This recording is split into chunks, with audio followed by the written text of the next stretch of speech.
milestone for Fabrication Nation. We just finished and posted our first ever project. So that is online. It hasn't sold as of yet, but that's okay because I've got another pile of free horseshoes here that we can continue to build our next project. So what this is it's going to be one of the crosses. I said there were two crosses that I had that I was going to build out of these. This is going to be the simpler of the two, or what I believe to be an easier cross to build. So again, we got to start with cleaning up all the dirt and the crud off of these things, straighten them, align them, and then get them prepped and ready for weld.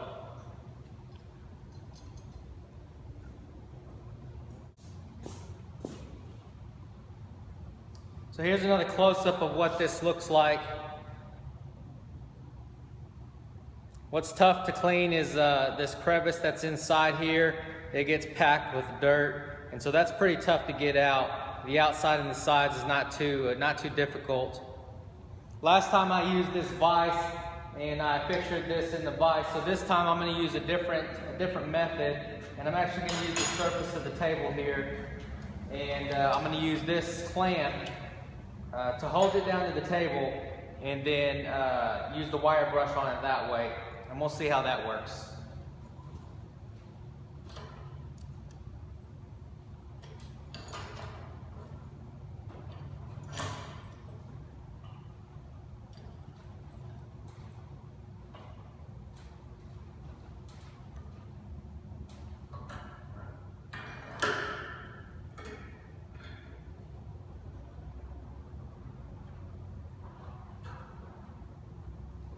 Okay, it's there flat on the table.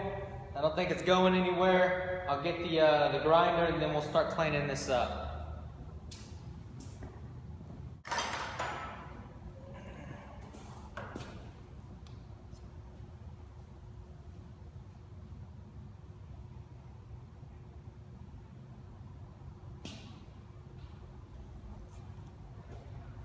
Okay, again, this is a DeWalt grinder with the wire wheel brush on it, and it is a little big and excessive, but the reason why I use it is because it's got a variable speed adjustment right here. So this is probably one of my favorite tools in the shop. It's got more uses than you could probably imagine. So if you don't have one of these, I would suggest getting one of these because it's pretty handy, especially with the variable speed. It makes it handy for a lot of other jobs that a typical grinder would be just too powerful for.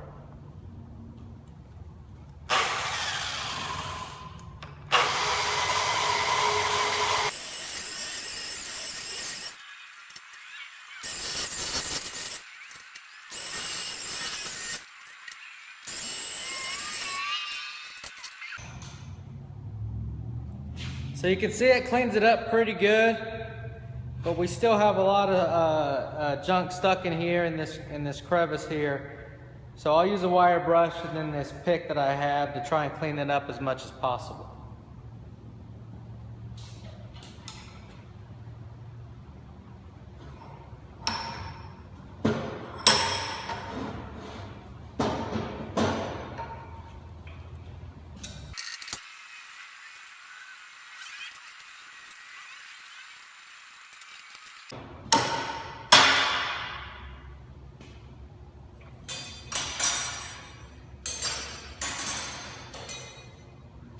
So that's a finished deal. You can see the before and after. You wouldn't want to weld on this because the rust and the dirt would cause porosity in your weld, cause it to crack and to malfunction. This is a clean surface. Put a little bit of degreaser on this, take off the grease, and it's ready to weld. There are other ways you could do this, probably faster, better ways. You could sandblast this or bead blast this. I don't have a sandblaster or bead blaster, but it would probably be a little bit quicker. It would be cleaner. It would easily get in this crevice here. So that would be a more efficient way to do it.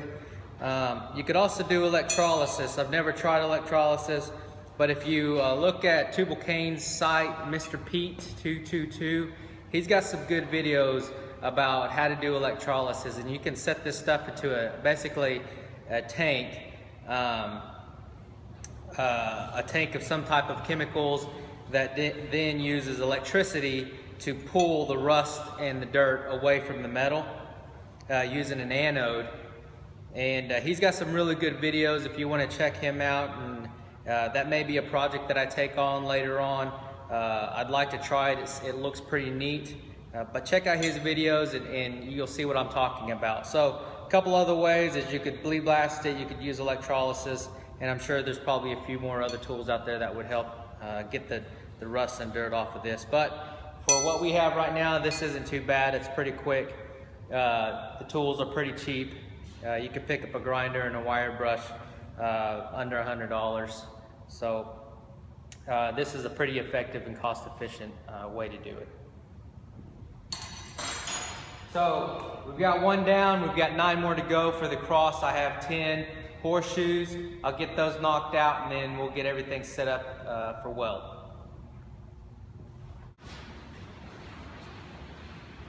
I'll show you a little bit about my welder and the welder that I'm using. This is a Miller-Matic 252 MIG welder. This is probably one of my favorite machines in the shop. It is very useful, it's very versatile, and if you're gonna buy a welder, I would suggest getting a MIG welder to start out with. You don't have to go this big. You can get a smaller welder. It can do a lot of things, but I would suggest go as big as your wallet can afford. So I've got a bottle up here. This is the 7525 gas.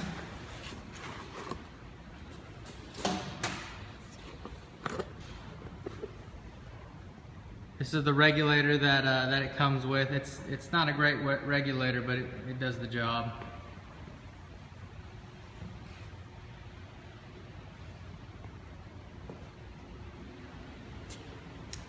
And that's it. We'll get set up.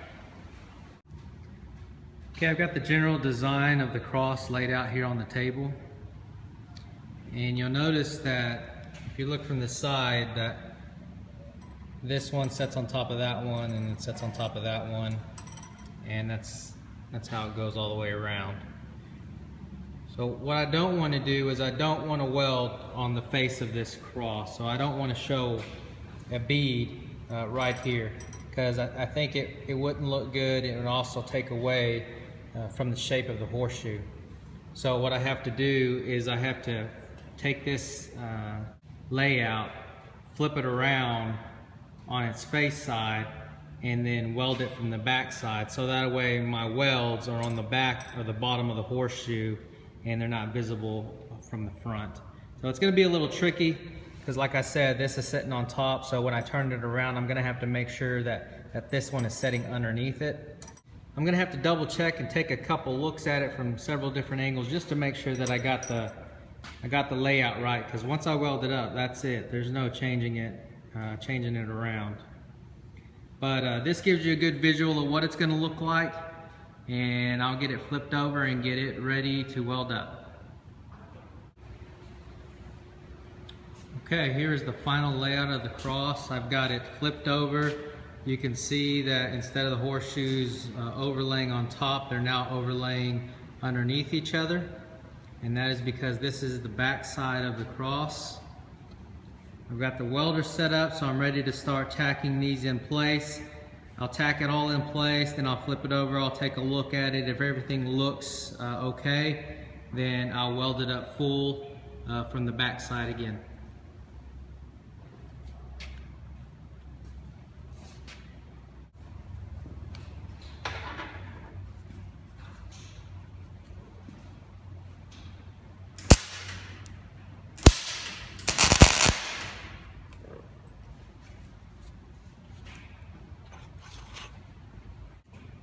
Whenever you're doing a lot of tacking, this cup can get clogged up with the spatter from your weld, and it can block the gas that shields the wire that protects it from oxygen. So that first tack, had a lot of spatter on it, and it's got porosity in the tack there. And so looking at this, it looks like my cup is kind of clogged up, but I think I got most of it out now. So we'll try it again. We'll make sure that our regulator is set properly, and then I'll start tacking it up again.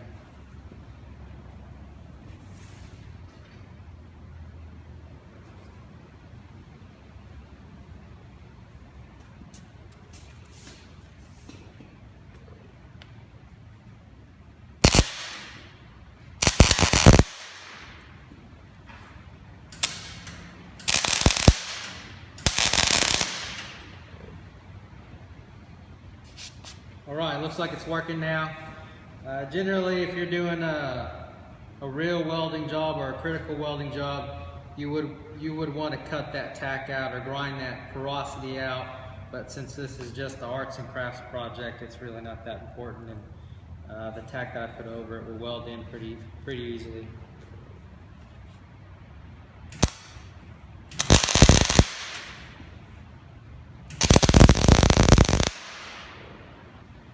You want to be very easy and very careful to watch where your hands are, to watch where the gun is, because you don't want anything to shift. I've worked on this for probably about 10 minutes to get it set perfectly, and so I don't want to accidentally bump something and knock it all out of whack. So even as I approach to weld, I'm trying to be very careful not to touch anything else.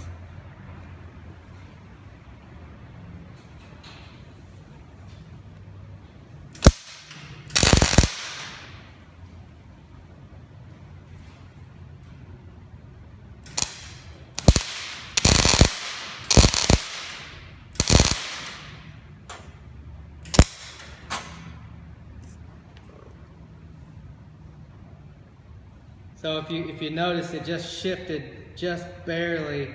The reason why is as I tack this, that the metal expands and contracts. And so when I welded it and it's hot fluid metal, it expands. And then as that tack cools down, it contracts. And what it does is it'll pull on one end or the other. And so that's what happened. I believe this tack probably cooled down and pulled it that way just a bit. But I don't think it shifted anything enough to where it looks off. It still looks to be pretty much in place, so we'll keep going.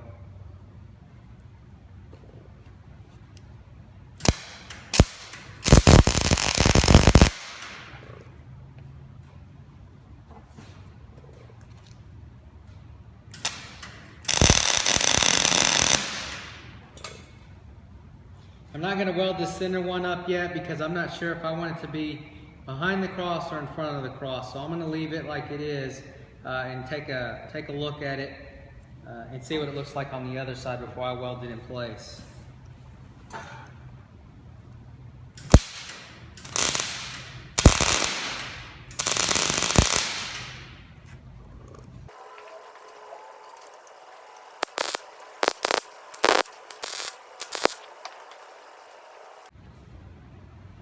All right, I think it's all tacked up. I'll still have to be careful with it because those tacks can break easily, but I'm going to turn it around and see how it looks.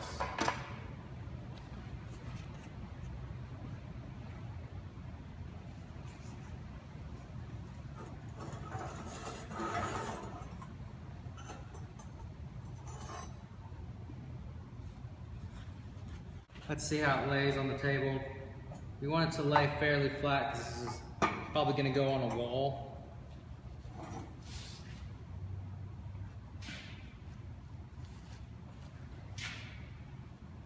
So pretty good. These edges lifted. I'm going to want to tap those down. See what this looks like here in the center.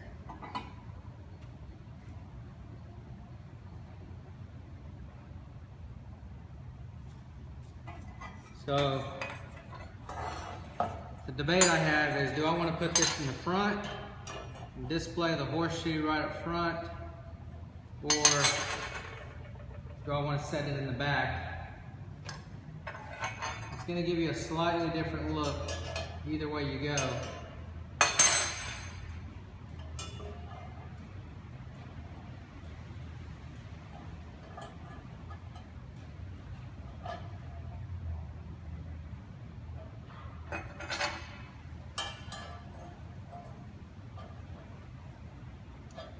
think I like it in the front though.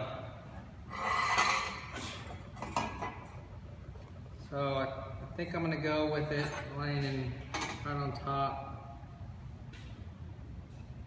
These need to be down a little bit.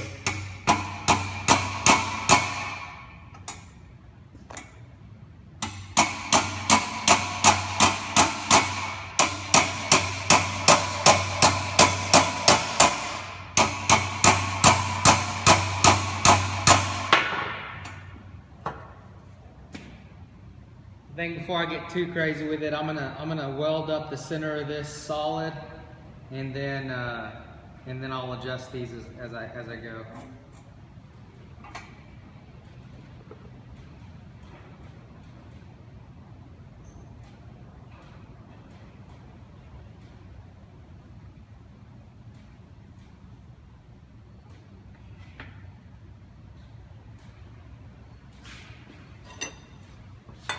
Got a little tack on this one. I need to grind off there.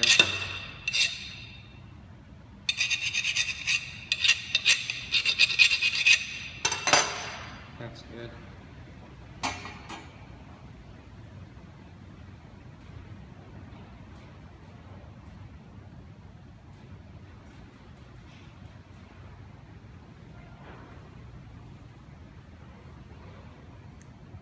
Pretty good right there. I think I'm going to go with that and tack that in place.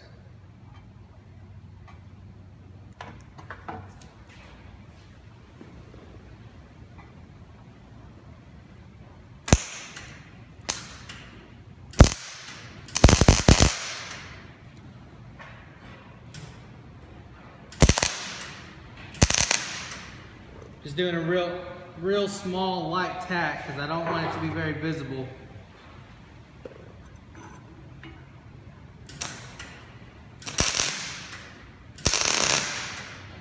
And really, that's just to hold it in place so that I can turn it around.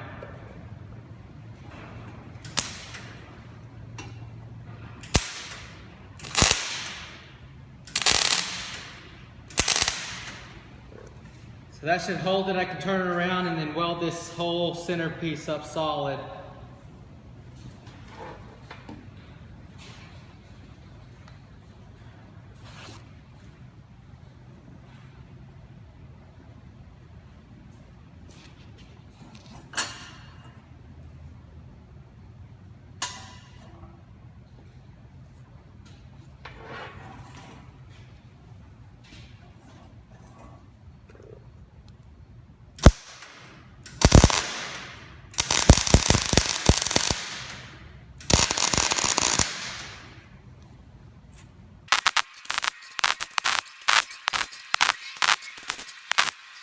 So I got this whole center piece up.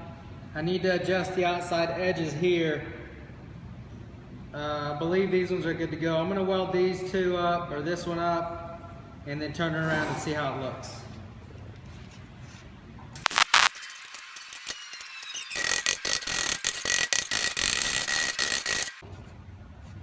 Alright, I think that looks pretty good. And I will weld this up solid.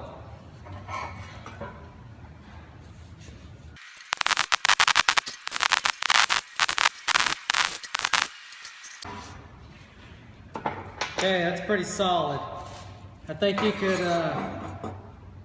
probably drop this thing off of a building and it probably wouldn't break on you. So I've got some splatter here. I'm going to clean this off with the wire brush, and then I'm going to go in with the grinder and clean some of these welds up because this is going to lay up against the wall. So I don't want it to scratch up the wall or do any damage, so I want to get any sharp spots. Then after that, I'll probably need to drill a hole in it so that you can mount it properly. Then it's ready for paint.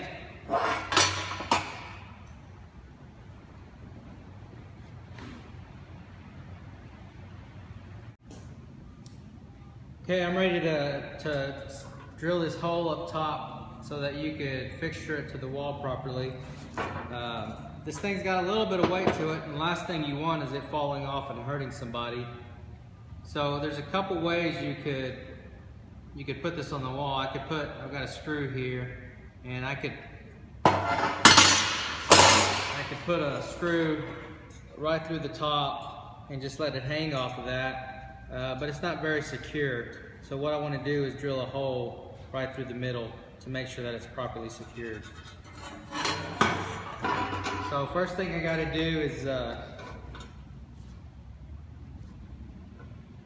do a little center tap right in the middle, so I just kind of eyeball where the middle is.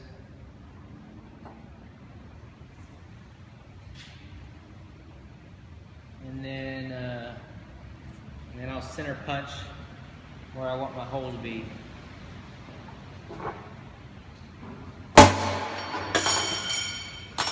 So then I've got a drill here.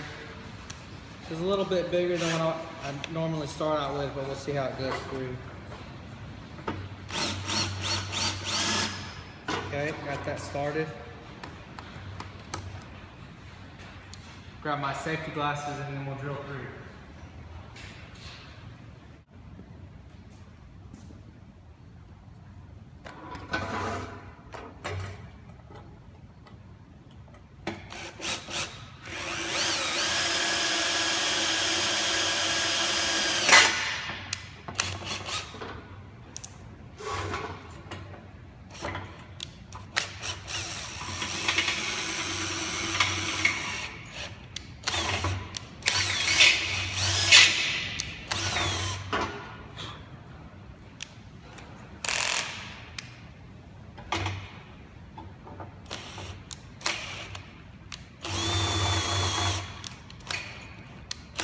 Having a little trouble breaking through because we've got that groove in place and it's having a hard time getting through the groove there. All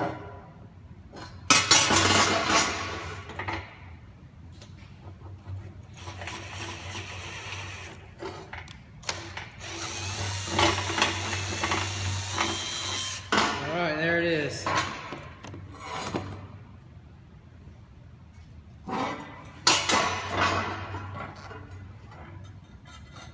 See if we have just a standard screw here.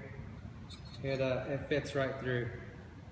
And I'll do the same thing to the bottom, just in case somebody wants to fixture the bottom as well.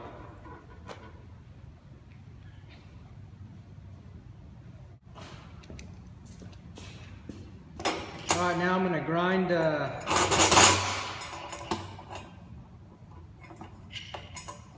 I'm going to grind all the spatter off of it, so clamp it down to the table.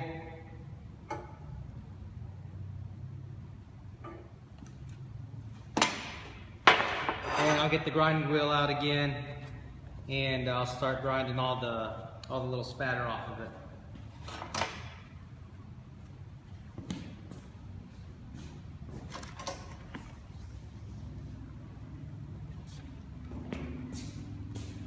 In case you forgot earlier, this is one of my favorite tools in the shop, so I suggest go out and get one. All right, here we go.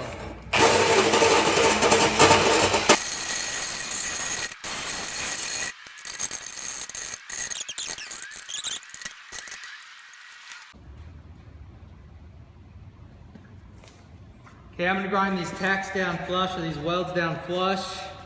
I'm going to use a grinding wheel and my Metabo angle grinder. Metabo is a great brand. It's pretty expensive. It's industrial made, but they'll last a lifetime. This is one of my favorite tools in the shop. It's heavy duty, it's industrial, and I know that's something I can depend on. So if you've got the money to get one of these, I'd go out and get one of these as well.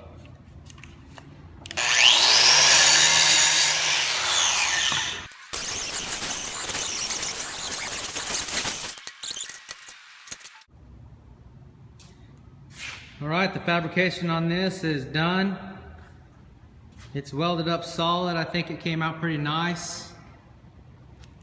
I'll put some paint on it, and then this one's ready to post up for sale. Show you some of the welds here. We grind those welds down flat, and then Tried to weld on the inside of all the angles here.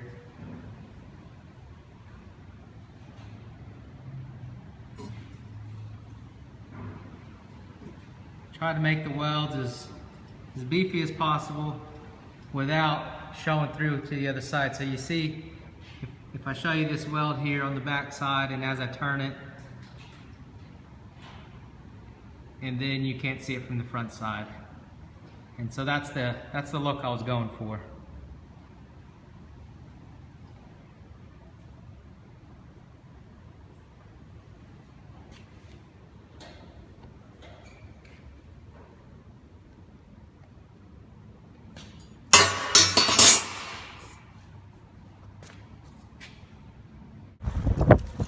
Okay, I'm ready to paint this. I've got a piece of cardboard laying down, and I'm going to use Rust-Oleum direct metal paint. So you can see that this is a pretty low-tech way to paint something. Just spray paint, it'll get the job done for this type of project. Whenever I paint something, I typically like to paint the side that nobody's going to see first, because it gets some of the outside edges, the inside edges, and then whenever I turn it around, I can do a finish coat and try and lay the best coat of paint that I can. So I'm going to start with the back side because that's the side that nobody's going to look at.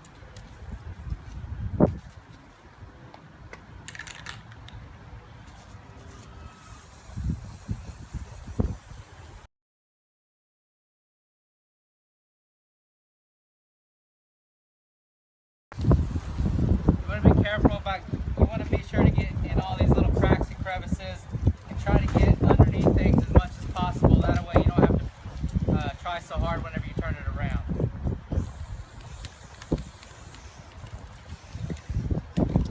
Alright, I'll give it about 30 minutes and then I'll flip it over and do the other side. Okay, I've given it some time to dry.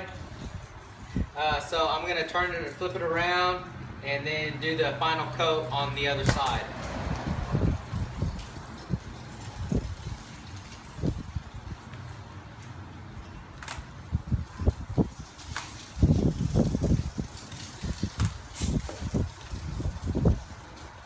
I moved it over into the garage because it's pretty windy outside and it's kicking some grass and leaves and things around, so get it out of the way, out of the weather, so that I can put my final coat on.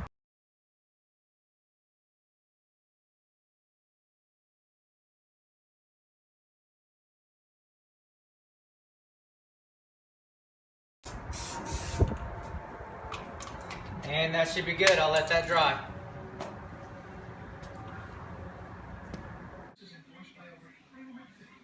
Okay, we just finished our second project. This is the first cross made from the free horseshoes that I had. I think it came out pretty well. And I'm going to go ahead and hang it up until we get it sold. I'm probably going to try and sell this for $50 to $60. I put this hole on the top and the bottom. We drilled the hole in here so that it can be hung up with a screw. The screw fits right in here. So I'm only going to use the top hole. And I'll go ahead and put it up so you can see how that gets displayed.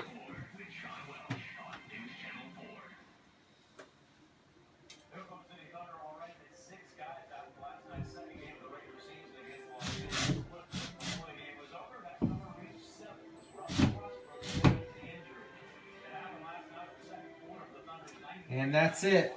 It's that easy.